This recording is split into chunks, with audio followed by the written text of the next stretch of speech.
తులసి కేవలం మొక్క మాత్రమే కాదు, హిందూ పురాణాలలో అత్యంత ప్రసిద్ధి చెందినది.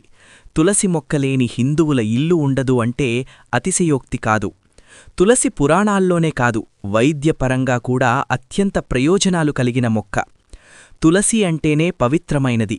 తులసి పూజతో ఇల్లు సుఖసంతోషాలతో, మహిళలు సౌభాగ్యాలతో వర్ధిల్లుతారు అని పండితులు చెబుతుంటారు.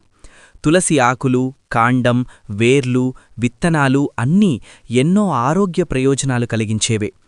ఎన్నో విశిష్టతలకు కలిగిన తులసి అంటే శ్రీ మహావిష్ణువుకు ఎంతో ఇష్టం. అందుకే విష్ణువుని తులసితో పూజిస్తారు, తులసి మాలలు వేస్తారు. తిరుమలలో శ్రీ వెంకటేశ్వరుడిగా కొలువైన శ్రీ మహావిష్ణువుకు తులసి మాలలలో అలకారం చేస్తారు, తులసి ఆకులతో పూజలు చేస్తారు. తులసి అంటే శ్రీనివాసుడికి ఎంతో ఇష్టం. మరి ఎందుకు అంత ఇష్టం?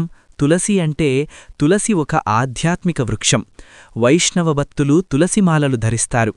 తులసిని పూజిస్తే సఫలీకృతం కాదని శాస్త్రాలు చెప్తున్నాయి. ఇక శ్రీకృష్ణుడి తులాభారం కథను పూర్తి మలుపు తిప్పింది కూడా తులసీ దళమే, అంటే తులసి ఆకు. మణులు, మాణిక్యాలు, బంగారం, వెండి ఎన్ని సంపదలు సమర్పించినా ఆయన తులాభారంలో ఒక్క అంగుళం కూడా కదలలేదు. కాని ఒక్క తులసి ఆకు వేయగానే ఆ శ్రీ మహావిష్ణువు ఆ తులసి దళానికి సరిసమానంగా సరితూగాడు. అంటే ఎన్ని కానుకలిచ్చినా ఒక్క తులసి ఆకుకు సమానమని శ్రీకృష్ణ తులాభారం చెబుతోంది. భక్తితో మనస్ఫూర్తిగా ఒక్క తులసి దళాన్ని సమర్పిస్తే చాలా కరుణించి వరాలు కురిపిస్తాడాయన. తులసికి అంతటి విశేషముంది.